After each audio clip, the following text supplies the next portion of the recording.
Okay, good morning to all of you. आज हमारा topic है वो है हमारा numericals of with with and without evaporating system. आज हम उसके न्यूमेरिकल्स करेंगे। ठीक है, तो सबसे पहले जो न्यूमेरिकल है आपका वो है a simple air cooled system is used for an aeroplane having a load of 9 tons. एक हमारा सिंपल एयर कूल्ड सिस्टम है, वो किसमें लगाया गया है? एरोप्लेन में। वो कितना, उसका लोड कितना है? 9 टन्स।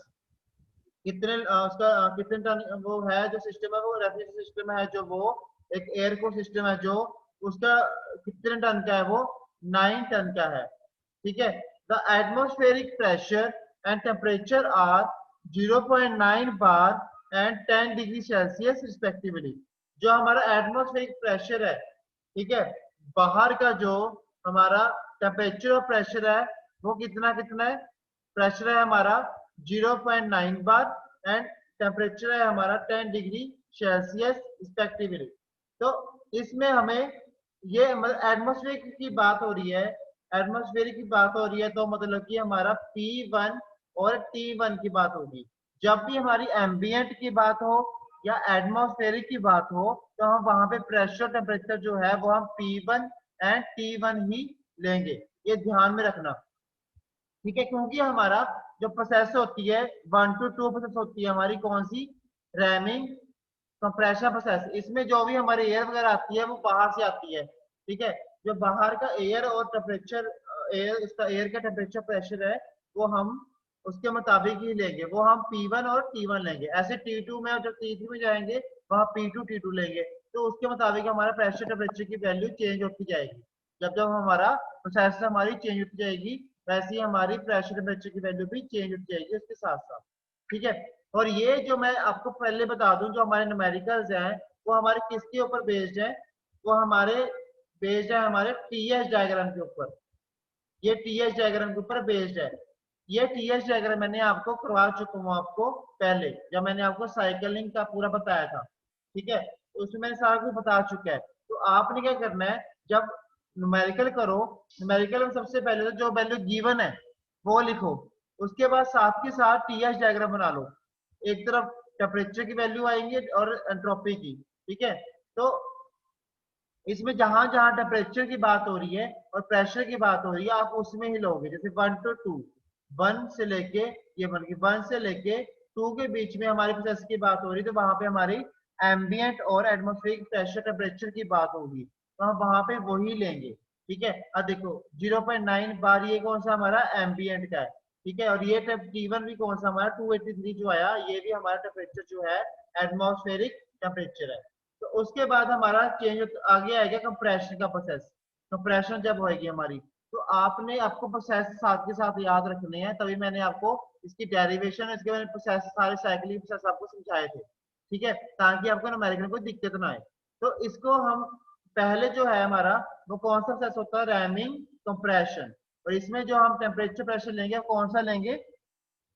वो लेंगे हम एटमॉस्फेरिक टेम्परेचर प्रेशर या फिर एम्बिएंट टेम्परेचर प्रेशर लेंगे। ठीक है, कुछ क्वेश्चन में एम्बिएंट दे रखा होगा, कुछ क्वेश्चन में एटमॉस्फेरिक टर्म यूज कर रखी होगी। तो आपने ध्यान से देखना है, पजल मत होना कि एम्बिएंट क्यों आ गया, एटमॉस्फेरिक क्या है, दोनों का सेम मीनिंग है। ठीक है, तो आपने उसके मुताबिक ही उसको उसकी वैल्यू लेनी है। ठीक है, उसके बाद नेक्स्ट जो प्रोसेस है हमारा 2 to 3, 2 से लेके 3 के बीच में जो हो रही है वो हो रही है हमारी कंप्रेशन। कौन सी? आइजेंट्रोपिक। आइजेंट्रोपिक कंप्रेशन। ये भी हमारी कौन सी है? आइजेंट्रोपिक रैमिंग कंप्रेशन। अब ये हमारी आइजेंट्रोपिक रैमिंग कंप्रेशन क्यों है? क्यों है? इसलिए है क्योंकि जब हमारी बाहर से एयर अंदर जाएगी, ठीक है, कैबिन में, तो वो रैम रहेगी, मतलब कि वो दबेगी। दबेगी तो वहां पे जब, जैसे मैंने आपको एग्जांपल ली थी पिचकारी की, पिचकारी में क्या होता है? पानी भरा होता है, पिछला सारा एरिया जो होता है उसका वो लार्ज होता है स्मॉल अपना आगे वाले एरिया से। ठीक है, जो उसका क्रॉस सेक्शन एरिया पीछे क्या है सिलेंडर का, वो बड़ा होता है। हमारे जो आगे वाली टिप का उसकी नोजल, जो नोजल की तरफ की शेप की बनाई हुई है, उसका एरिया कम होता है। जब हम उसको पुश करते हैं पानी को, ठीक है, पिस्टन से, तो वो क्या करता है? प्रेशर बनता है उसका। प्रेशर क्यों बनता है? वो इसलिए बनता है क्योंकि उसका जो नोजल का एरिया क्रॉस सेक्शन है बड़ा कम होता है। इसलिए जो उसका प्रेशर बनता है वो एक तरह धार की तरह वो जाके किसी पे टकराता है। तो इसी तरह हमारा इसका है, सेम इसी का प्रोसेस इसी तरह है। इसमें उल्टा कर लो, अब बाहर का क्या एयर है वो सिलेंडर ले लो, ठीक है। जब वो अंदर जाएगी उसके, जब नोजल के अंदर उसके कैबिन के अंदर जाएगा तो वो उसका एरिया कम होगा, जब एरिया कम होगा तो वहां पे प्रेशर भी हमारा बढ़ेगा और टेम्परेचर भी बढ़ेगा। प्रेशर बढ़ेगा तो टेम्परेचर बढ़ेगा, अगर टेम्परेचर कम होगा तो प्रेशर भी कम होगा। ये तो आपने साथ में लेके चलना ही चलना है, ठीक है ना। तो उसके बाद वहां की जो वेलोसिटी है, वेलोसिटी हमारी सेम रहेगी, चेंज होएगी, ठीक है। वो वेलोसिटी आप बताओ सेम होएगी चेंज होएगी? हाँ जी शिवम कौन बोलोगे आप कि वेलोसिटी उसकी सेम हो रहेगी या चेंज होएगी? जब वो अंदर आएगा, हमारी एयर अंदर आ रही है, रैम हो रही है, तो वहां पे वेलोसिटी चेंज होगी या सेम रहेगी? हाँ जी शिवम। किस प्रोसेस में सर? अभी जो हमारा फर्स्ट प्रोसेस है, जब हमारी एटमॉस्फेरिक एयर अंदर जा रही है कैबिन के, ठीक है, रैम्ड हो रही है वो, तो वो हमारा उसका क्रॉस सेक्शन एरिया कम हो रहा है और बाहर का ज्यादा है। जब वो अंदर जाएगी तो वहां पे उसकी वेलोसिटी एयर की कम होगी ज्यादा होगी? उसकी या, वेलोसिटी या तो सेम सेम ही रहेगा रहेगी? ना? या हाँ जी, सेम सेम हाँ रहेगी। वेरी गुड, सेम ही रहेगी वेलोसिटी, वेलोसिटी कोई इफेक्ट नहीं पड़ेगा, ठीक है। तभी किस पे इफेक्ट पड़ेगा? हमारे प्रेशर और टेम्परेचर के ऊपर, ठीक है। तभी हम इसमें टीएच डायग्राम की बात हो रही है। अब यहाँ पे अपना दिमाग लगाओ, यहाँ पे टीएच डायग्राम इसलिए आया क्योंकि हमारी यहाँ पे टेम्परेचर वगैरह की बात हो रही है, एंट्रोपी की बात हो रही है, या फिर हमारे प्रेशर की बात हो रही है, but not velocity. Velocity same ही रहेगी जहां पर चल जाओ, ठीक है। तो उसमें क्या है, वॉल्यूम की बात नहीं हो रही, ठीक है ना। तो इसलिए हमारा सेकंड टू थर्ड प्रोसेस वो है आइसेंट्रोपिक कंप्रेशन। ऐसे थर्ड टू फोर हमारी क्या होगी, कूलिंग प्रोसेस, यहाँ पे हमारे हीट एक्सचेंजर लगे होंगे, ठीक है। ऐसी 4 टू 5 हमारी होगी आइसेंट्रोपिक एक्सपेंशन। उसके 5 टू 6 हमारी लास्ट वाला प्रोसेस है, कौन सा प्रोसेस आपको पता है? वेपोरेशन प्रोसेस, जिसको हम रेफ्रिजरेशन इफेक्ट भी कहते हैं, ठीक है। जहां पे हमारी evaporation factor sorry refrigeration effect निकल के आएगा, ठीक है, जो हमें फाइंड करना होगा। तो ये हमारे 5 प्रोसेस होते हैं इस पूरे साइकिल में। तो पांचों प्रोसेस में हमें टेम्परेचर प्रेशर की वैल्यू अलग अलग लेनी पड़ती है हर एक प्रोसेस में, ठीक है। तो सबसे पहले बात करते हैं नेक्स्ट, अब कौन कौन सी वैल्यू हमें गिवन है। हम कहाँ पहुंच गए थे? T1 और P1 तक पहुंच गए थे। उसके बाद नेक्स्ट आएगा during ramming pressure increases to 1.013 bar and in the heat exchanger the temperature of air is reduced by 55 degree Celsius. अब ये हमारा कहता है कि जब वो हीट एक्सचेंजर के बाद हमारा टेम्परेचर कितना रह गया, जब हीट एक्सचेंजर से निकला तो कितना रह गया वो 55 डिग्री सेल्सियस। तो ये हमारा टेम्परेचर है। अब हमारा हीट एक्सचेंजर के बाद कौन सा प्रोसेस होता है? वो 5 टू 6 कौन सा होता है? हमारा आइसेंट्रोपिक एक्सपेंशन। तो वहां पे हमें T5 हमें दे रखा है कितना, 55 डिग्री सेल्सियस। तो हम इसको क्या करेंगे, 55 डिग्री सेल्सियस को कन्वर्ट कर लेंगे केल्विन में। केल्विन कन्वर्ट करेंगे तो प्लस कर देंगे हम 273। जब प्लस कर देंगे तो वहां वो हमारी वैल्यू आ जाएगी केल्विन में, ठीक है। ये हमारी वैल्यू किसकी होगी? T5 की, ठीक है। और जो हमारा ये रैमिंग प्रेशर था, जो हमारा रैमिंग प्रेशर कह रहा है कि इंक्रीज हो रहा है, ये हमारा कौन सा है? T2, ठीक है। T2 का प्रेशर जो है हमारा वो है रैम का, वो है हमारा 1.013 बार, ठीक है। तो ये हमें P2 भी पता चल गया, P1 भी पता चल गया, ठीक है, T1 भी पता चल गया और T5 पता चल गया हमें।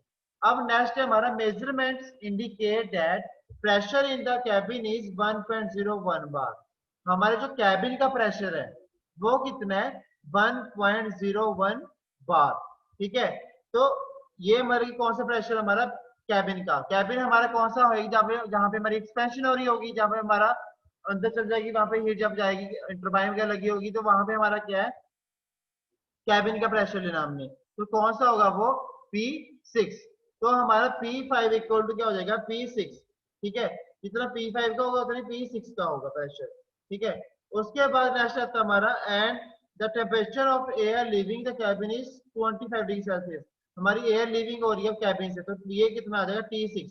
T5 था जब हमारी एयर एंटर हुई थी कैबिन में, जब उससे रिलीव होगी तो हमारा वो टेम्परेचर कौन सा होगा? T6।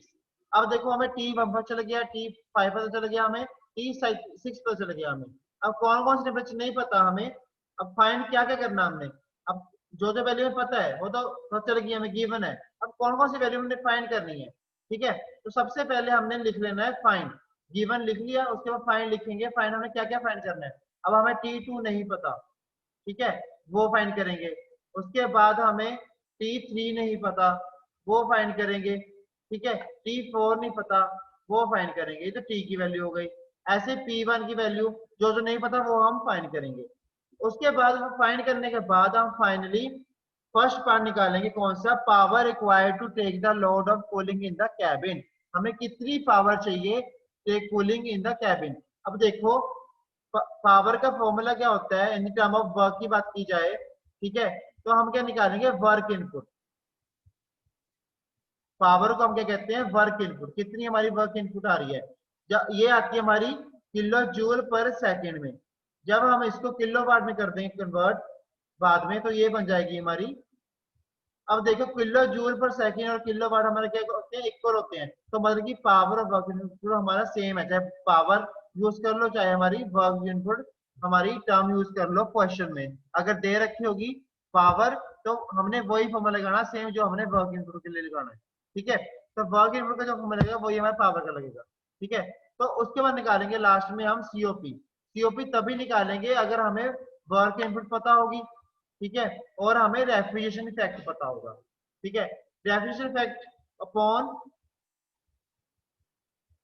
वर्क इनपुट होती है हमारी सीओपी, ये सभी को पता होगा, ठीक है। ये सीओपी का फॉर्मूला होता है। तो हमें अब वर्क इनपुट पता चल जाएगा, ठीक है। उसके बाद हमें रेफ्रिजरेशन इफेक्ट पता करना है, वो कैसे करेंगे, उसका फॉर्मूला होता है एमसीपी डेल्टा टी। अगर हमें डेल्टा टी की वैल्यू पता है, अब रेफ्रिजरेशन इफेक्ट हमारा किस में होता है, T5 और T6 के बीच में, जो लास्ट वाला है, ठीक है, T5 से T6 के प्रोसेस में होता है ये। तो हमें T5 और T6 की वैल्यू पता होनी चाहिए। अब हमें ये वैल्यू फाइंड करने के लिए T5 और T6 की, उससे के पहले हमें T4, T3, T2 और T1 की वैल्यू भी पता होनी चाहिए, तभी हम क्या है फाइंड कर सकते हैं T5 और T6 की वैल्यू। अगर ये फाइंड कर लेंगे तो वहां से हम क्या निकाल लेंगे, रेफ्रिजरेशन इफेक्ट। अगर रेफ्रिजरेशन इफेक्ट निकाल लेंगे तो उसकी हेल्प से हम निकाल लेंगे वर्क इनपुट, तो हम अलग निकालना है तो उसकी हेल्प से हम क्या निकाल लेंगे, सीओपी। तो ये हमारा क्या पूरा न्यूमेरिकल हमारा, जिसके जरिए हमारा अलग अलग क्या है हमारा काम होगा।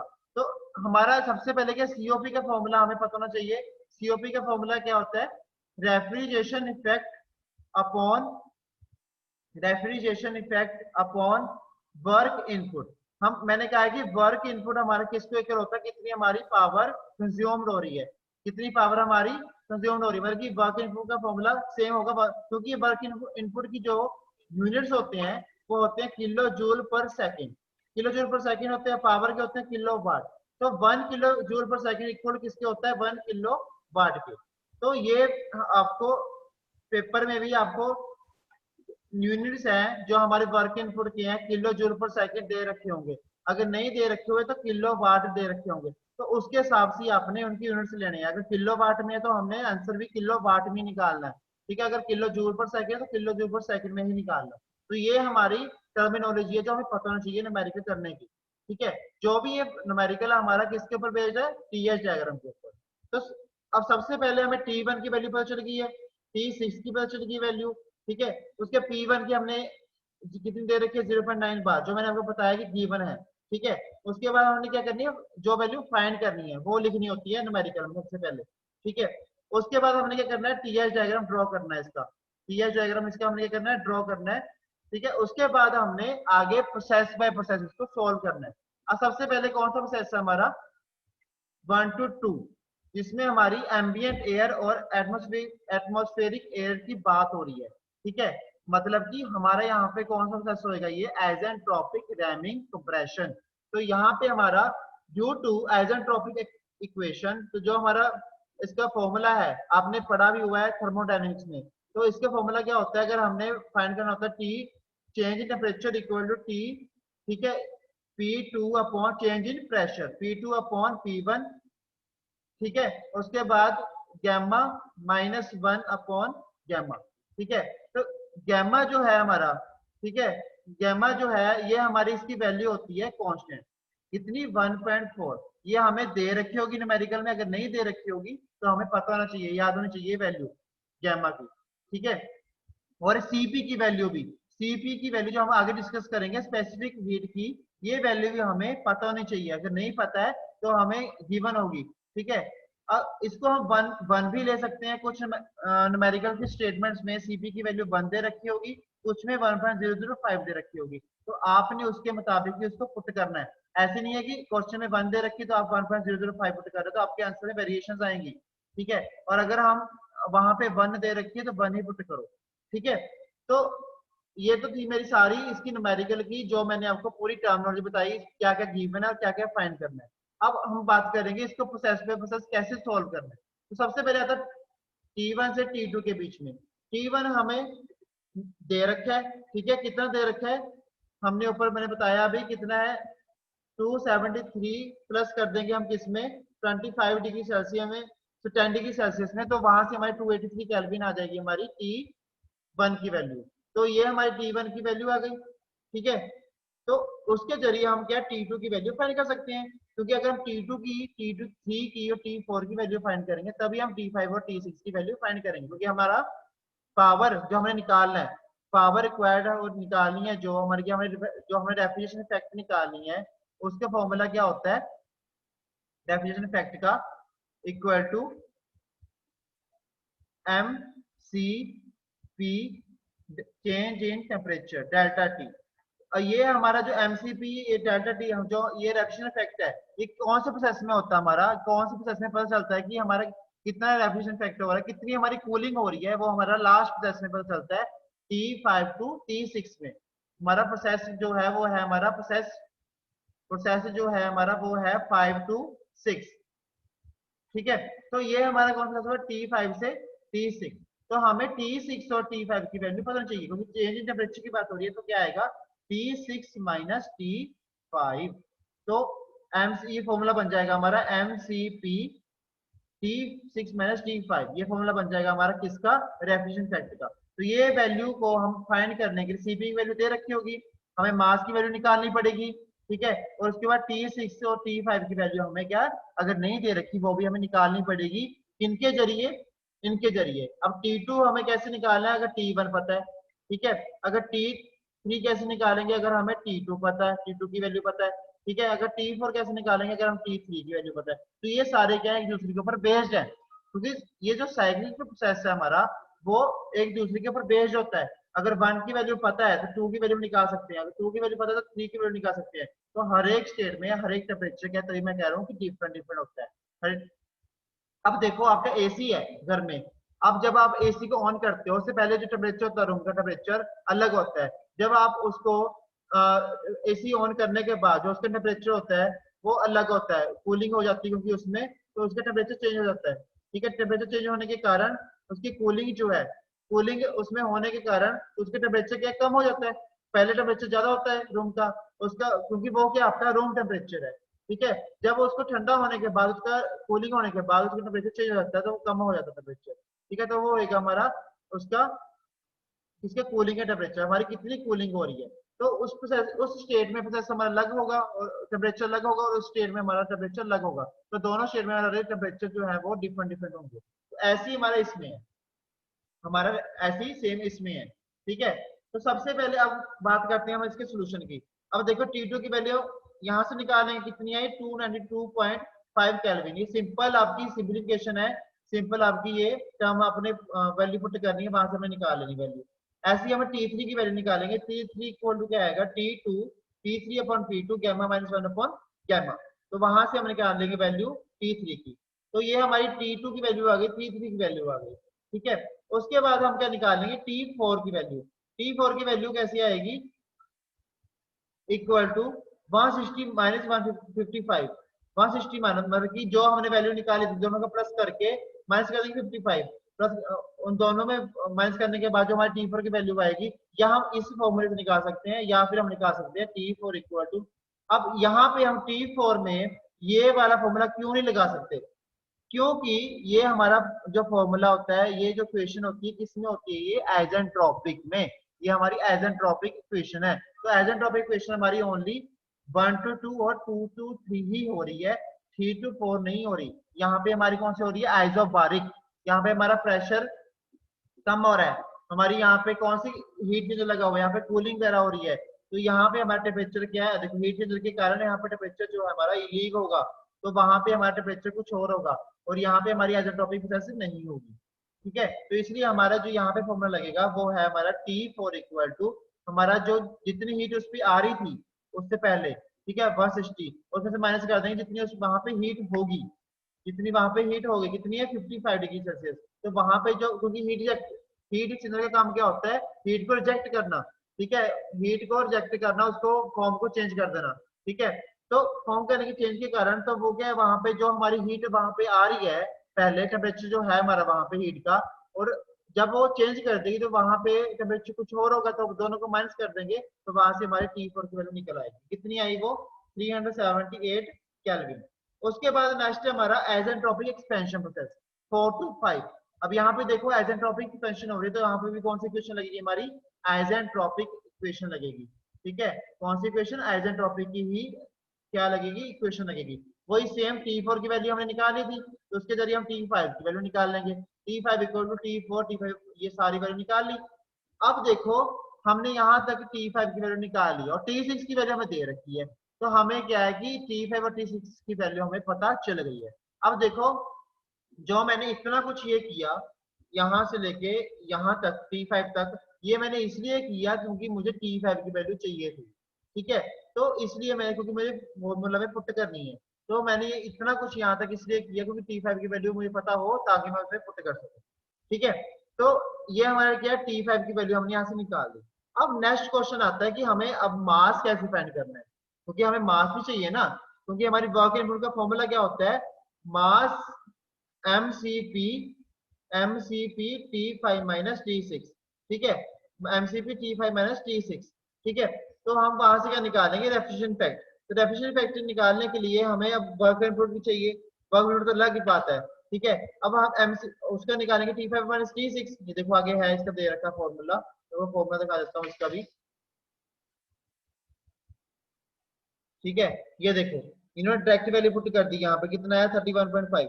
तो ये हमें क्या वैल्यू पता होनी चाहिए, ये देखो MCP T6 माइनस T5। ठीक है, तो इसकी हमें क्या वैल्यू पता होनी चाहिए, तो उसको पता होने के कारण हमें पहले किसकी वैल्यू पता होनी चाहिए, मास की, कितना मास है हमारा। ठीक है, और मास कैसे निकलेगा हमारा, अगर हम अगर देखो T6 की वैल्यू पता चल गई, हम T5 की वैल्यू चल गई है, CP की वैल्यू पता, तो हम वहां से मास पता कर लेंगे। अब हमें, अब ये हमारे किसके इक्वल होता है, हमारे टोटल वेट कितना है, कितना उसमें वर्क इनपुट लग रहा है, तो उसमें हम हमें दे रखा है since 1 ton of refrigeration is equal to. अब मैंने आपको पहले दिन बताया था कि 1 टन हमारा जो वेट है इसका रेफ्रिजरेटर का, वो किस पे इक्वल होता है, हमारे 3.5 किलो जूल पर सेकेंड पे। ठीक है, इसको हम किलो वॉट पे क्या देते हैं, in the form of power. ठीक है, तो ये हमारा 9 टन दे रखा है, तो 9 से मल्टीप्लाई कर देंगे इसको, तो ये हमारा क्या आ गया, टोटल रेफ्रिजरेशन का वेट आ गया। ठीक है, तो ये हम यहाँ पे वैल्यू पुट कर देंगे। ठीक है, वैल्यू पुट करने के बाद हमें यहाँ से एम की वैल्यू निकल आएगी, कितनी आई 0.729 किलोग्राम पर सेकेंड। तो यहाँ से हमारी इसकी वैल्यू निकल आई। अब देखो हमें एम की वैल्यू पता चली गई है, T6 की और T5 की वैल्यू, हमें T6 की वैल्यू गिवन थी, T5 की वैल्यू हमने यहाँ से फाइंड की, तो CP की वैल्यू हमें पता है, तो यहाँ से हम क्या करेंगे, वर्क इनपुट निकालेंगे कंप्रेसर की। कितनी आई वो 102.93 किलो जूल पर सेकेंड, ये तो आई हमारी वर्क इनपुट। अब हमने पावर में लिखना है, तो वो हमारे किलोवाट लिख देंगे, उसके यूनिट सेम है, क्योंकि हमारा 1 किलो जूल पर सेकेंड मैंने बताया है किसके किलो होता है, हमारे किलोवाट के। तो अगर हमारा 1 किलो जूल पर सेकेंड 102.93 आ रहा है, तो वही सेम हमारा कितना रहेगा, 102.93 किलो वाट बन जाएगा। तो ये हमारी पावर है, तो पावर हमें कितनी रिक्वायर्ड है पता कर ली, कितनी आ रही है 102.93 केल्विन, ये हमारी आ रही है पावर की यूनिट, पावर की, पावर का आंसर। ठीक है, अब नेक्स्ट स्टेप हमारा क्या फाइंड करना है, हमने सीओपी। सीओपी फाइंड करने के लिए हमें अब रेफ्रिजरेशन इफेक्ट हमने यहाँ से निकाल लिया, देखो टोटल रेफ्रिजरेशन इफेक्ट कितना आ रहा है, इक्वल टू इतना, ये हमें रेफ्रिजरेशन इफेक्ट निकाल लिया था यहाँ से। ठीक है, और यहाँ से हम क्या निकालेंगे, वर्क इनपुट निकाल ली, कितनी है ये 10, हम दोनों को वैल्यू पुट कर देंगे सीओपी की। सीओपी का फॉर्मूला क्या होता है, COP equal to refrigeration effect upon work input. तो रेफ्रिजरेशन इफेक्ट हमने यहाँ से निकाल लिया और वर्क इनपुट हमने यहाँ से निकाल ली, तो वैल्यू हम पुट कर देंगे। पुट करने से हमारा, अब देखो यहाँ पे जो हमने वैल्यू पुट करनी है, ठीक है, चाहे आप वैसे तो सेम ही वैल्यू, बट हम कौन सी कंसीडर करेंगे, ये वाली। ये तो हमने किलोवाट इसलिए निकाला क्योंकि हमें क्या पावर निकालने के लिए कहा हुआ था क्वेश्चन में। ठीक है, अगर पावर ना कह रखी हो तो हम सिर्फ वर्क इनपुट निकालिए, ये लिखने की जरूरत नहीं है वहां पे, अगर पावर का कुछ नहीं दे रखा। अगर दे रखा है पावर निकालेंगे तो हमें फिर ये लिखने की जरूरत है। ठीक है, तो वहां से हम क्या निकाल लेंगे, सीओपी निकाल लेंगे। सीओपी का देखो आगे हमने यहाँ निकाल ली, reference factor of work input 31.5 इसकी वैल्यू पुट की यहाँ पे, इसकी जो रेफ्रिजरेशन फैक्टर था, कूलिंग फैक्टर था जो, और उसके वर्क इनपुट की वैल्यू पुट कर दी, कितनी है 102.93, तो पुट वैल्यू पुट करी तो हमारी 0.306 हमारी सीओपी आ गई। तो ये हमारा क्या था, इसका न्यूमेरिकल था।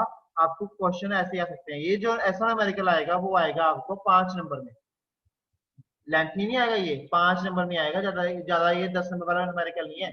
10 नंबर वाला न्यूमेरिकल वो है जो मैंने आपसे कल डिस्कस किया है, थर्ड क्वेश्चन जो थर्ड न्यूमेरिकल है ये वाला, इसमें सारे पार्ट दे रखे होंगे निकालने को। ठीक है, प्रेशर टेम्परेचर निकालना पड़ेगा हमें, एयर आफ्टर रैमिंग। अब इसमें देखो आगे टेम्परेचर प्रेशर दे नहीं रखे, वो हमें निकालने पड़ेंगे।